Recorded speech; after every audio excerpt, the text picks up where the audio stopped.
स्वागत है आप सभी का आपके अपने YouTube चैनल एससे स्टडी पॉइंट्स पे। तो अगर आप क्लास 12th के विद्यार्थी हैं तो भाई बिल्कुल वीडियो को मिस मत कीजिएगा।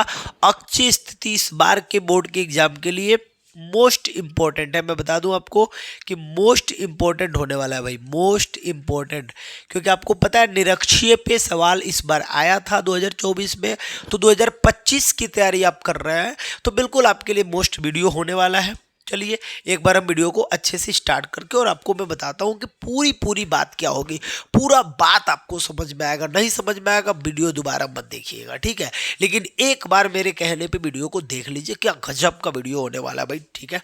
चलिए थोड़ा सा हम बता दे रहे हैं आपको। सबसे पहले तो भाई वैद्युत द्विध्रुव की अक्षीय स्थिति में किसी बिंदु पर वैद्युत क्षेत्र की तीव्रता, तो हमको इलेक्ट्रिक डाइपोल मतलब इलेक्ट्रिक डाइपोल के लिए इंटेंसिटी निकालना है, और वो भी अक्षीय स्थिति में। और अक्षीय स्थिति पे मैं आपको न्यूमेरिकल भी बताने वाला हूँ। गजब का बात ये है भाई, न्यूमेरिकल भी आपको मिलने वाला है। पहले हम इसको देख लेते हैं, पहले हम इसको प्रूफ कर लेते हैं, ठीक है। तो चलिए प्रूफ में मैं सबसे पहले आपको बता दूं, ये जो बात लिखा है मैं पढ़ के भी सुना दे रहा हूं, लेकिन ये जो बात लिखा है मैं वनली फिगर में वो बात मैं आपको बताऊंगा, वनली फिगर में, बस फिगर में ही वो बात को हम जान लेंगे, ठीक है। चलिए तो सबसे पहले मैं आपको बता रहा हूं भाई कि माना एक द्विध्रुव है हमारे पास, माना ए बी एक द्विध्रुव है, ए है और ये क्या है मेरे भाई, बी है। ध्यान से देखिएगा, माना ए बी एक द्विध्रुव है, ठीक है, और ए पर माइनस क्यू आवेश तथा बी पर प्लस क्यू आवेश उपस्थित है, ठीक है। ये हमको इतना समझ लेना है, थोड़ा सा बस ध्यान लगाइएगा। माना ए बी एक द्विध्रुव है, द्विध्रुव माने दो गो ध्रुव से मिलकर बना हुआ है, ठीक है। माइनस माइनस का मतलब आपको पता है क्या होता है, प्रतिकर्षण, प्लस प्लस प्रतिकर्षण। माइनस प्लस होगा तो आकर्षण वाली बात होती है, तो इतना तो पता है। सबसे पहले ये हमको लिख देना है कि माना ए बी, देखो जो पीछे लिखा हुआ है वो भी आप स्क्रीनशॉट कर सकते हैं, उसके लिए मैंने लगा दिया है। बाकी आपको मैं डायरेक्ट फिगर में ही बता रहा हूं कि फिगर देख के आप क्या लिखने वाले हैं, ठीक है भाई। तो देखिए, माना ए बी एक द्विध्रुव है, माना ए बी एक द्विध्रुव है, माना ए बी एक द्विध्रुव है, माना ए बी एक द्विध्रुव है। ए पर माइनस क्यू आवेश, बी पर प्लस क्यू आवेश उपस्थित है, ठीक है। इतना बात हो गया। इसके बाद हम बात बढ़ते हैं थोड़ा सा आगे लेकर के। अब देखिए आगे क्या हो रहा है, ठीक है। हाँ, इनके बीच की दूरी कितनी है, इनके बीच की दूरी को भी लिख देते हैं। इनके बीच की दूरी है भाई साहब 2l। इनके बीच की दूरी कितनी है, 2l। कितनी बीच की दूरी भाई, 2l। अब जब बीच की दूरी 2l है, स्पष्ट है कि तब बीचों में एगो बिंदु O होगा, और यहाँ से यहाँ तक की दूरी को हम क्या बोलेंगे भाई मेरे, L बोलेंगे। और यहाँ से यहाँ तक की दूरी को क्या बोलेंगे भाई मेरे, तो ये भी L बोलेंगे। तभी ना L L मिल के कौ गो L हो गया, 2 गो L हो गया। अब कह रहा है उसके, देखिएगा क्या लिखे हम, लिखने वाली बात। माना ए बी एक द्विध्रुव है, ए पर माइनस क्यू आवेश, बी पर प्लस क्यू आवेश उपस्थित है। उनके बीच की दूरी 2l है, और उनके केंद्र O से, उनके केंद्र O से, अब देखिएगा केंद्र O से R दूरी पर, कितना दूरी पर भाई, R दूरी पर एगो बिंदु है, एगो बिंदु है, और R दूरी पर एगो बिंदु है। देखिएगा R दूरी पर एक बिंदु P है। कौन है बिंदु, एक P है, जिस पर विद्युत क्षेत्र की तीव्रता की गणना करनी है। यहीं पे विद्युत क्षेत्र की तीव्रता की गणना हमको करनी है। कैसे करेंगे, इसका प्रूफ कितना आसान है, मैं आपको पूरी आसान भाषा में दिखाने वाला हूं। ये जो भी बात आप लिख रहे हैं, ये देखिए यहाँ से लेकर यहाँ तक बात हो गया, इतना ही बात ये लिखा हुआ है। ये आप अपनी मर्जी से भी बना के लिख सकते हैं। तो क्या लिखना है मैं पढ़ के सुना दे रहा हूँ एक बार, कि माना ए बी एक द्विध्रुव है, ए पर माइनस क्यू आवेश, बी पर प्लस क्यू आवेश उपस्थित है, ठीक है।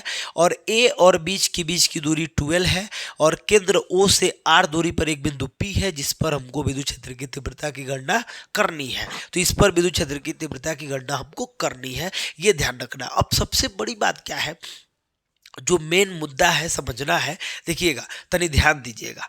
देखिए हेजा से एक बार हेजा प्रभाव पड़ेगा, एक बार हेजा से हेजा प्रभाव पड़ेगा। प्रभाव तो दोनों पे पड़ेगा, प्रभाव तो पड़बे करेगा। अब देखिए जो प्रभाव पड़ रहा है, ये जो प्रभाव पड़ रहा है ये कैसे होगा, इसकी क्वालिटी मैं बता रहा हूँ। हेजा से हेजा के बीच की दूरी क्या होगी। अब डायरेक्ट हम बताना चाहते हैं भाई कि यहाँ से देखिएगा, यहाँ से लेकर के यहाँ तक के बीच की दूरी को क्या कहिएगा, हई है यल। देखिए हेजा ले यल है, हेजा से क्या मिल गया है आर, तो यल प्लस आर। बताइए कहेंगे कि नहीं कहेंगे, कहेंगे कि नहीं कहेंगे बताइए। इतना को आप एल प्लस आर कहेंगे ना भाई, बिल्कुल कहेंगे मेरे भाई, बिल्कुल कहेंगे। अब देखिए हई है आर, हेतनवा है यल, हेजा से हेजा के बीच की दूरी ज्ञात करना है, तो हई पूरा यल में से, पूरा आर में से इस यल को घटा देंगे तो हई बात पता चल जाएगा। तो चलिए इसके लिए क्या कहेंगे आप, आर माइनस एल। क्या कहेंगे मेरे भाई, आर माइनस एल। ठीक है, तो हेजा से लेके हेजा के बीच की दूरी आर माइनस एल, हेजा से लेके हेजा के बीच की दूरी आर प्लस एल। अब कहानी में ट्विस्ट आएगा, अब मजा आ जाएगा बनाने में। न्यूटन कुलाम का नियम इसमें यूज होगा। कुलाम के नियम के हिसाब से एक बात बताइए, मैंने अभी बोला जब माइनस माइनस होगा तो माइनस कभी भी क्या करता है, खींच रहा है। आप प्लस कभी भी क्या कर देगा, ढकेल देगा, और प्लस प्लस होगा। तो अब कहानी में ट्विस्ट देखिएगा क्या। अब मैं लिखने वाला क्या हूँ, बताने वाला क्या हूँ कि प्लस क्यू आवेश के कारण, देखिएगा किसके कारण भाई, प्लस क्यू आवेश के कारण, आवेश के कारण बिंदु किस पे, बिंदु P पर उत्पन्न, बिंदु P पर उत्पन्न विद्युत क्षेत्र की तीव्रता, विद्युत क्षेत्र की तीव्रता। अब इस पे क्या उत्पन्न हुआ है मेरे भाई, तो E1 इक्वल टू कितना, इक्वल टू ले लेते हैं, E1 इक्वल टू यहाँ के द्वारा इस पे कौन प्रभाव हुआ है। एक बात बताओ, हयो प्लस है और हयो प्लस है, तो जब दोनों प्लस है तो पक्का है ढकेलेगा, कर ढकेल देगा। तो ढकेलेगा तो केने ढकेलेगा, हेने की ओर, तो हेजा निकल जाएगा E1। किस दिशा में निकलेगा, तो B से P दिशा में, B से केने ढकेला, P की दिशा में, तो B से केने ढकेला, P की दिशा में, केने P की दिशा में, तो BP हो जाएगा। E1 इक्वल टू क्या मिलेगा, 1/4 पाई एप्सिलॉन नॉट, और यहाँ पे Q अपॉन, इनके बीच की दूरी कितना है, R minus L, R minus L का होल स्क्वायर। और ये हो गया आपका समीकरण 1। किस दिशा में है मेरे भाई, तो बीपी दिशा में है। किस दिशा में है, बीपी दिशा में। किस दिशा में है, बीपी दिशा में है, बीपी दिशा में है मेरे भाई, बीपी दिशा में। आराम से बस देखते रहिए। तो यहाँ से ढकेल दिया तो E1 मिला, ठीक है भाई, ये इसका कहानी खत्म हो गया। अब आते हैं हयो तो प्रभाव दिखाएगा, ये का कम है, ये कहेगा हमू प्रभाव दिखाएंगे। जब प्लस वाला दिखा दिया तो हमू दिखाएंगे। अभी इसका जलवा देखिए, हई प्लस है, ठीक है, तो हई जब माइनस है तो पक्का है हई माइनस है और हई प्लस है, तो इनको खींचेगा। क्या करेगा, खींचेगा, तो हेन्ने आओ हेन्ने आओ, तो इनको बुला रहा है, खींच रहा है।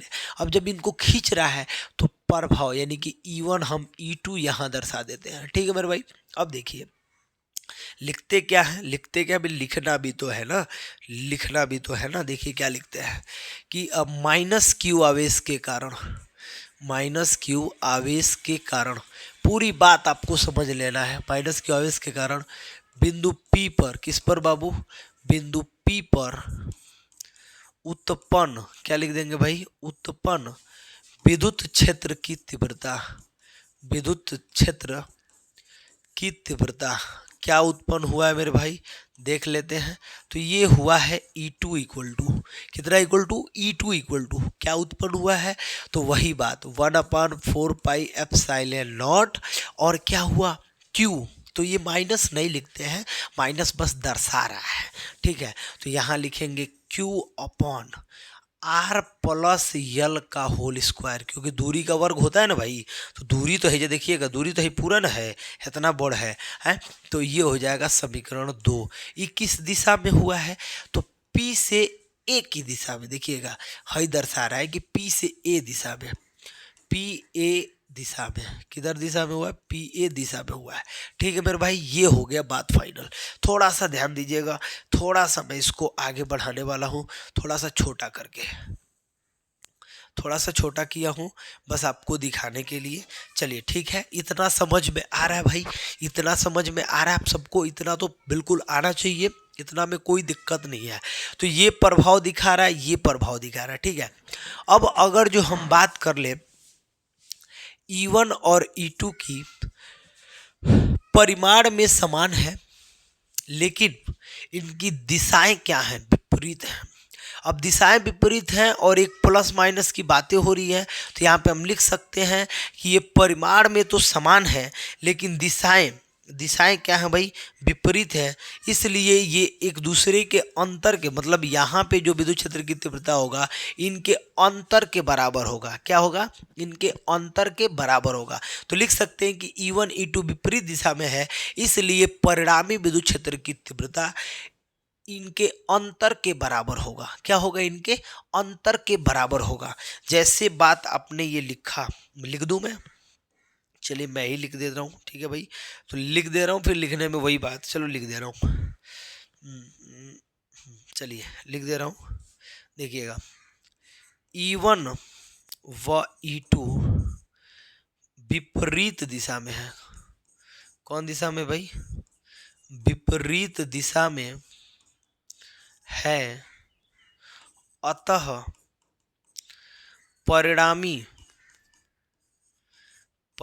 विद्युत क्षेत्र की तीव्रता, परिणामी विद्युत क्षेत्र की तीव्रता क्या होगा, इनके अंतर के बराबर होगा।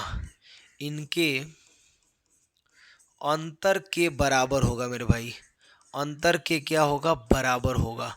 तो जब इनके अंतर के बराबर होगा तो स्पष्ट है, थोड़ा सा हम इसको और छोटा करते हैं और तनी मुनी हेने साइड कर लेते हैं। चलो भाई हेने आ जाओ, हेने आ जाओ, अभी तुम्हारा काम है, ऐसा बात नहीं है, तुमको हम छोड़ेंगे नहीं, छोड़ने वाले नहीं हैं। चलो इनके अंतर के बराबर होगा, अर्थात हो जाएगा E equal to E1 minus E2। क्या हो जाएगा, E equal to E1 minus E2। यहाँ पे मैं इसको प्रूफ करके दिखाने वाला हूँ। E equal to E1 minus E2 को थोड़ा सा ध्यान दीजिएगा, थोड़ा सा ध्यान दीजिएगा। यहाँ पे मैं प्रूफ कर ले रहा हूँ, फिर मैं आपको पूरा एक साथ दिखा देता हूँ, ठीक है मेरे भाई, पूरा एक साथ दिखा देता हूँ, ठीक है। चलिए प्रूफ कर लेते हैं भाई। तो E इक्वल टू E1 का मान क्या था, 1/4 पाई एप्सिलॉन नॉट, ठीक है। और Q अपॉन में क्या है भाई, R। देखिए E1 का मान क्या था यहाँ पे, R माइनस एल का होल स्क्वायर, माइनस यहाँ पे भी 1/4 पाई एप्सिलॉन नॉट, और ये हो जाएगा Q upon R plus L का होल स्क्वायर हो जाएगा, ठीक है। इसमें कुछ नहीं करना, E बराबर 1/4 पाई एप्सिलॉन नॉट, Q कॉमन भी कर लिए, Q भी कॉमन कर लिए, Q भी कॉमन दिख रहा था ना, तो 1/4 पाई एप्सिलॉन नॉट और Q को हमने कॉमन कर लिए भाई। कॉमन किए तो यहाँ 1/R माइनस एल का होल स्क्वायर बचा, माइनस यहाँ भी 1/R प्लस एल का होल स्क्वायर बचा। चलो भाई E equal to Q upon 4 pi epsilon naught, ठीक है, देखते रहना। और यहाँ पे इन दोनों का लॉसा लेंगे, R माइनस एल का होल स्क्वायर, और ये हो जाएगा मेरे भाई R प्लस एल का होल स्क्वायर, और ये ख़त्म हो गया। अभी क्या होगा, इससे ये कट जाएगा, ये जाके गुणा कराएगा, R प्लस एल का होल स्क्वायर, और माइनस इससे ये कट जाएगा, ये जा गुणा कराएगा, R माइनस एल का होल स्क्वायर, ठीक है मेरे भाई। अब आपको पता है यहाँ पे क्या होगा, E इक्वल टू तोड़ देते हैं Q upon 4 pi epsilon naught, ठीक है। चलो मेरे भाई ये टूट जाएगा, A square plus B square plus 2RL, minus करेगा अंदर का सारा चीज बदल जाएगा, तो ये A स्क्वायर माइनस ये L स्क्वायर हो जाएगा, और माइनस 2A भी होता है तो प्लस 2RL हो जाएगा।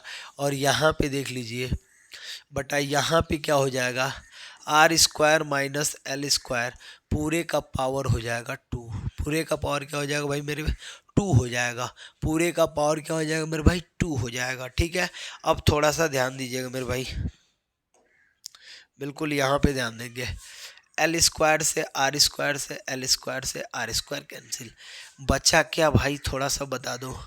तो Q अपान 4 पाई एप्सिलॉन नॉट, ठीक है, Q upon 4 pi epsilon not, और यहाँ पे क्या बचा, तो 2RL कितना हो गया 4RL बटा, ये देखो यहाँ पे मैं लिख दे रहा हूँ इसको R² माइनस L² पावर 2 लिख दे रहा हूँ, ये ब्रैकेट बंद कर दिया।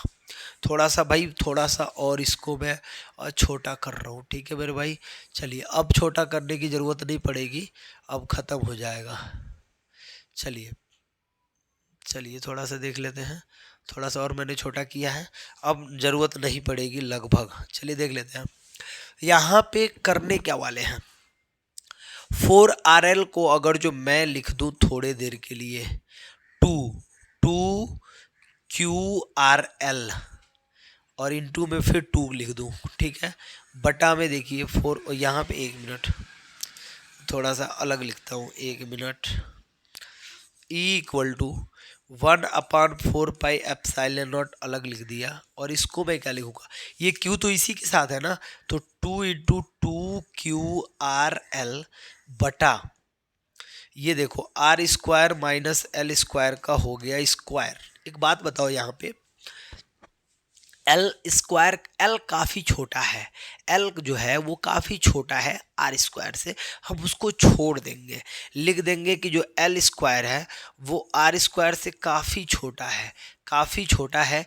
तो स्पष्ट है कि L भी R से काफ़ी छोटा होगा, इसलिए इसको हम उपेक्षणीय मान लेते हैं और इसको हम छोड़ देते हैं। तो जब L² को छोड़ेंगे बाबू, तो L² तो गया, तो पावर तो बचा है ना, पावर तो R पे आएगा ना, पावर तो R पे आएगा ना भाई, तो पावर R पे आएगा और R पे आएगा तो क्या देगा, देखिए E बराबर 1/4πε0, ठीक है भाई।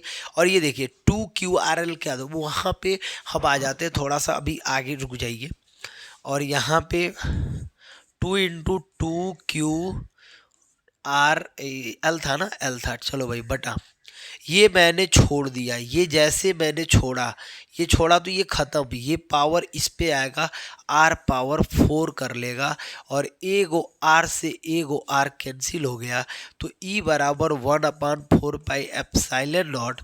और यहाँ पे क्या हो गया देखिएगा, तो 2QD को हम P कहते हैं, तो 2P हो गया, कितना हो गया 2P हो गया, यहाँ पे क्या हो जाए मेरे भाई 2P हो गया, तो ये 2P हो गया बटा, यहाँ पे क्या बचा RQ बचा। यही हमारा हो गया फार्मूला, यही हो गया हमारा फार्मूला। क्या हुआ है, एगो R से एगो R कट गया है, और 2QD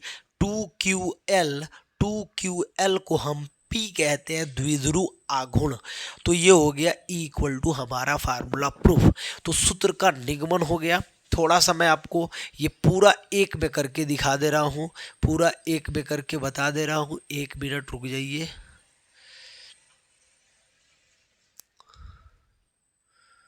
चलिए यहाँ पे आप देख सकते हैं, यहाँ पे आप पूरा स्क्रीनशॉट कर सकते हैं भाई।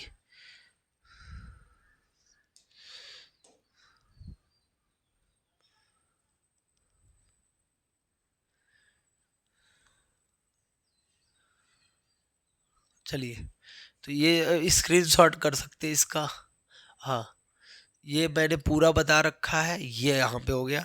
चलिए तो आप इसका स्क्रीनशॉट कर सकते हैं बिल्कुल सभी लोग, और ये बिल्कुल आपका फाइनल रिजल्ट होगा, ठीक है भाई। तो ये बिल्कुल फाइनल रिजल्ट होगा। तो बताइए वीडियो कैसा लगा, वीडियो अच्छा लगा हो तो प्लीज़ वीडियो को लाइक कर दीजिए, और चैनल पे नए हो तो प्लीज़ चैनल को सब्सक्राइब कर लीजिए। इसका नेक्स्ट वीडियो निरक्षीय स्थिति को मैं समझाने वाला हूँ, पूरा सूत्र का निगमन आपके सामने है ज़बरदस्त भाषा में, ठीक है। तो बिल्कुल अच्छे से आप समझ लीजिए इसको, एक बार ना समझ में आए तो एक बार वीडियो को और रुक के देख लीजिएगा, मज़ा आ जाएगा, बिल्कुल मज़ा आ जाएगा, ठीक है भाई। तो चलिए मिलते हैं दूसरे वीडियो में, ओके।